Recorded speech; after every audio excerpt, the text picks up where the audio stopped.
Imagine abrir o aplicativo do banco e descobrir uma coisa diferente. Você tem um boleto vencendo hoje, mas, pela primeira vez, não precisa tirar dinheiro do salário para pagá-lo. Os rendimentos dos seus investimentos já produziram o suficiente para cobrir aquela conta. Parece distante? Hoje você vai acompanhar a história de alguém que começou com pouco e descobrir exatamente como o patrimônio pode chegar a esse ponto. Lucas tinha 28 anos e trabalhava todos os dias para pagar as próprias contas. Salário entrava, boletos saíam e quase nada sobrava. Um dia, ele percebeu que estava trocando horas de trabalho por dinheiro, mas não estava fazendo o dinheiro trabalhar por ele. Foi quando decidiu começar pequeno. Separou R$ 300 por mês e criou uma regra simples: primeiro investir, depois gastar o que restasse. Esse era o começo. Nos primeiros meses, nada parecia impressionante. R$ 300 viraram R$ 600, depois R$ 900, e assim por diante. Lucas olhava para a conta e pensava: isso nunca vai pagar minhas despesas. E essa sensação é comum.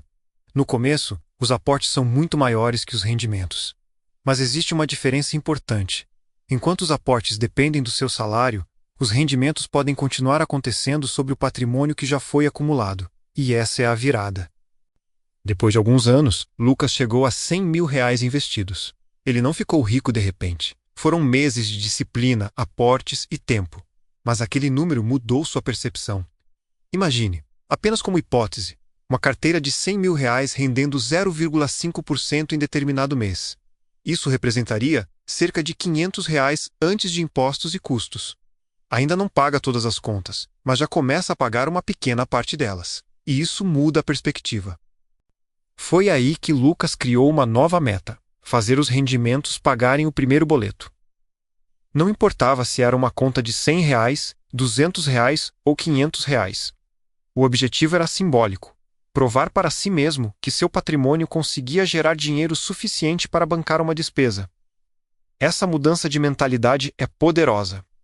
Você deixa de pensar apenas em acumular dinheiro e começa a medir quanto da sua vida o patrimônio consegue financiar.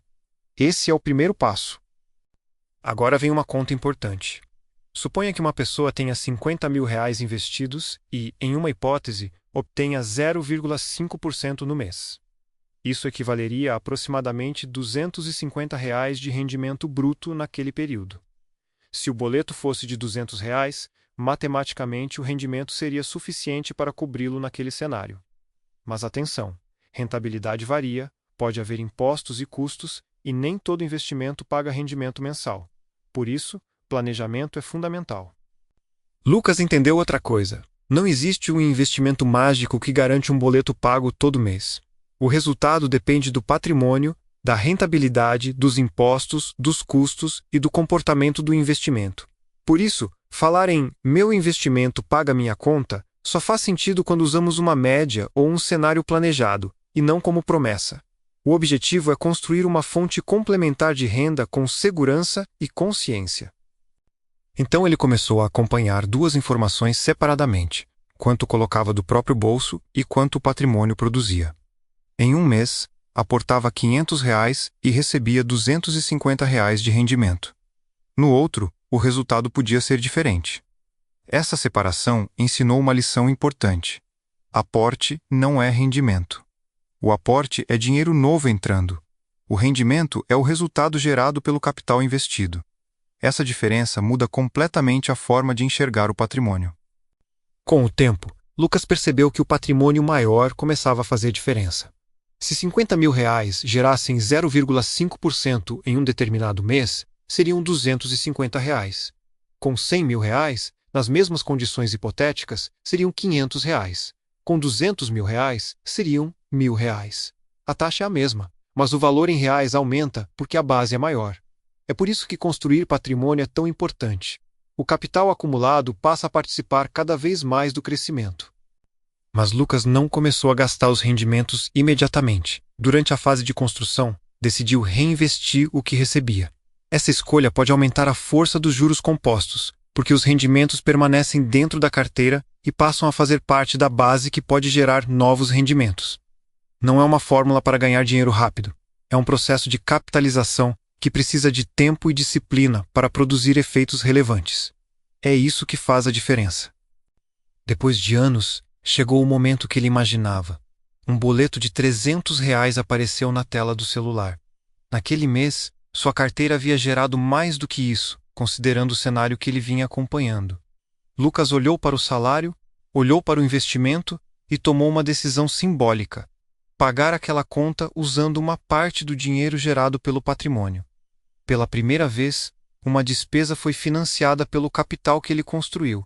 Era a primeira conquista. A sensação não veio porque R$ 300 mudaram sua vida. O valor era pequeno perto de todas as despesas. O que mudou foi o significado. Lucas percebeu que liberdade financeira não começa no dia em que você nunca mais trabalha. Ela pode começar quando uma pequena parte das suas despesas deixa de depender diretamente do seu salário. Primeiro um boleto, depois uma conta. Mais tarde, talvez uma parcela maior da renda mensal. O importante era continuar avançando. Só que existe uma armadilha: achar que qualquer rendimento deve ser gasto. Se Lucas recebesse R$ 500 e gastasse os R$ 500 todos os meses, o patrimônio poderia perder parte da força de crescimento. Durante a fase de acumulação, reinvestir os rendimentos pode ser mais importante do que consumir aquela renda. O objetivo precisa estar claro. Você quer aumentar o patrimônio ou transformar o patrimônio em renda agora? São fases diferentes e exigem decisões diferentes. Imagine agora uma carteira de R$ 240 mil. Em um cenário puramente hipotético de 0,5% ao mês, o rendimento seria aproximadamente R$ 1.200 antes de impostos e custos. Isso poderia cobrir uma conta de luz, internet, supermercado ou outra despesa, dependendo do orçamento. Mas o número não é garantido. A lição é outra. Quanto maior o patrimônio, maior pode ser o valor nominal dos rendimentos, mesmo quando a taxa percentual permanece igual. Foi nesse momento que Lucas criou uma tabela simples para acompanhar sua evolução. Na primeira coluna, colocava o patrimônio. Na segunda, os aportes. Na terceira, os rendimentos. E na quarta, quanto das despesas aquele rendimento poderia representar. Ele descobriu que acompanhar esses números era mais motivador do que simplesmente olhar o saldo.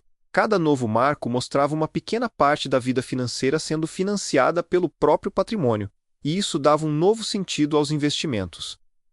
Depois de muitos anos, Lucas percebeu que o primeiro boleto tinha sido apenas o começo. O verdadeiro objetivo nunca foi deixar de trabalhar de uma hora para outra. Era construir uma situação em que o salário deixasse de ser sua única fonte de dinheiro. Para chegar lá, ele precisava continuar aportando, controlar os gastos, escolher investimentos adequados ao seu perfil e reinvestir quando fizesse sentido. Patrimônio se constrói com consistência, não com pressa. E agora pense na sua própria realidade. Quanto custa um dos seus boletos? R$ 100? R$ 300? R$ 1.000? Descubra quanto patrimônio seria necessário para produzir esse valor em um cenário realista, considerando impostos, custos e uma rentabilidade compatível com o investimento escolhido. O primeiro boleto pago pelos rendimentos não é o fim da jornada. É um sinal de que uma parte do seu dinheiro começou a trabalhar junto com você. Esse pode ser o seu primeiro marco. Se essa história fez você perceber que investir não é apenas guardar dinheiro, mas construir uma fonte de renda para o futuro, inscreva-se no canal.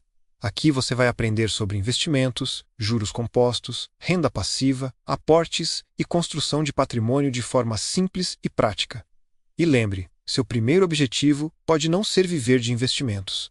Pode ser muito menor: fazer o seu patrimônio pagar o primeiro boleto. Depois, construir o próximo passo.